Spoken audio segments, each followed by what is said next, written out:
The interim WBC super welterweight champion Vergil Ortiz Jr. stated that he will no longer cooperate with the promotional company Golden Boy Promotions of Oscar de la Hoya. A Nevada court sided with Golden Boy and blocked Ortiz from negotiating with other promoters or fighting outside the company until the arbitration process is completed. Because of this decision, the fight against Jaron Ennis, which had been scheduled for April, has been cancelled. Ortiz considers himself a free agent, claiming that his contract depended on Golden Boy's agreement with the platform DAZN, which he believes has changed. Oscar de la Hoya insists that the contract is valid until 2027. The court has referred the case to arbitration, which is expected to issue a decision around September 2nd. Ortiz publicly announced the termination of his cooperation with Golden Boy and intends to seek free agent status through an appeal. He continues training while waiting for the verdict. This week will be no laughing matter, because I've never found it funny when a fighter tries to screw me over. But the verdict has been delivered. A federal judge in Nevada dismissed Vergil Ortiz's lawsuit seeking to terminate his contract with Golden Boy Promotions. I know many of you have been waiting for the details of this whole mess, so it's time to finally tell you the facts. Here's how it all happened.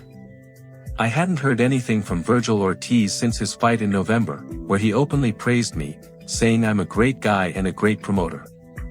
He said I'm probably one of the most successful promoters in the history of the sport and that I've always been on his side. He said he couldn't say anything bad about me. He went out of his way for me. He constantly texted me, called me, and we even spoke on FaceTime on Christmas. He was just doing his job. I believe everything he did with good intentions.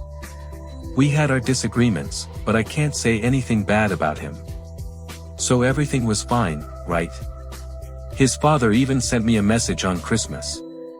And then suddenly, in January, Vergil filed a lawsuit against us to terminate the contract. Who was behind this lawsuit? The worst manager in boxing, Rick Meridian. Rick demanded that Vergil be paid 3 times more than what we were obligated to pay him under the contract for the fight in Buds.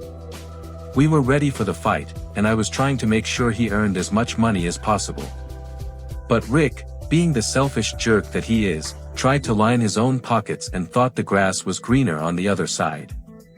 And now, because of his bad advice, Vergil has been pushed to the sidelines and will spend more money and time on mediation. This could drag on for years. Vergil, I still want to believe that you're a good guy who received the worst advice possible. We always treated you right and with respect.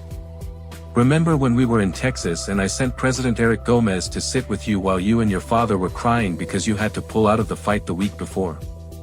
And that had already happened for the second time. Yet we still believed in you. I generously donated $200,000 to you. Have you forgotten that? Those are the facts, guys. And we constantly had to deal with your hot-tempered father, who couldn't have been less kind or grateful. If you don't believe me, let me show you something. Here's a clip from the night before Vergil's last fight in November 2025, when his father got into a fight with a thug. My Golden Boy staff had to separate them while he was rolling around and pacing the hotel lobby shirtless.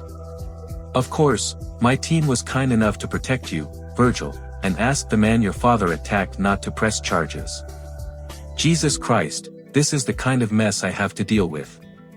And you're still so ungrateful.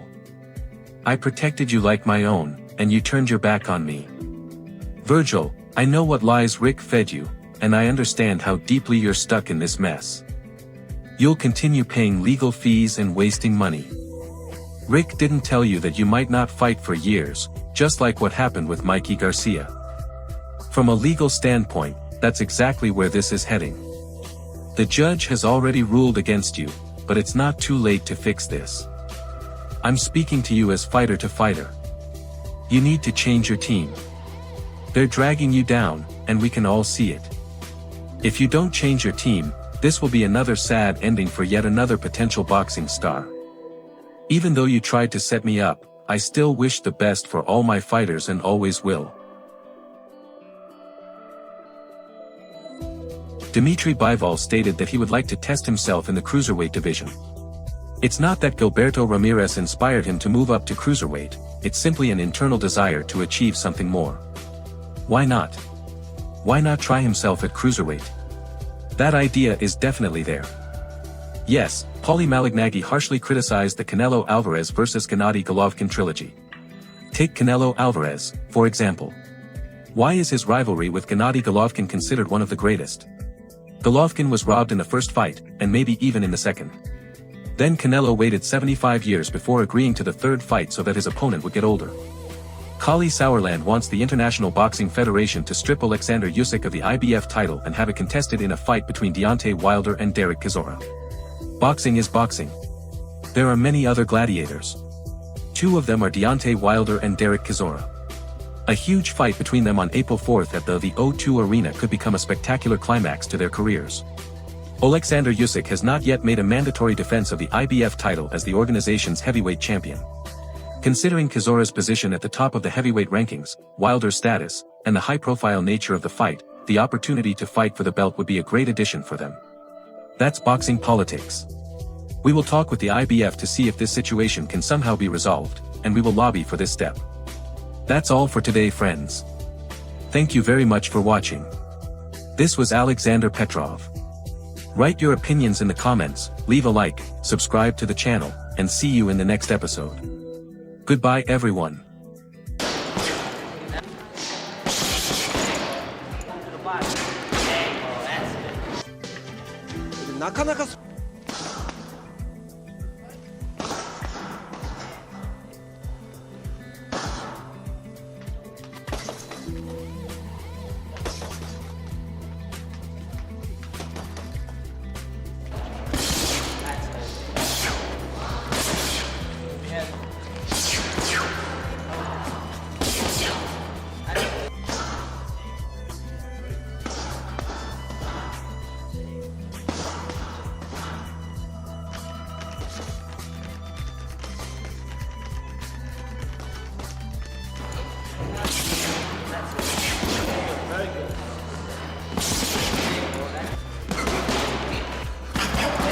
Off drugs.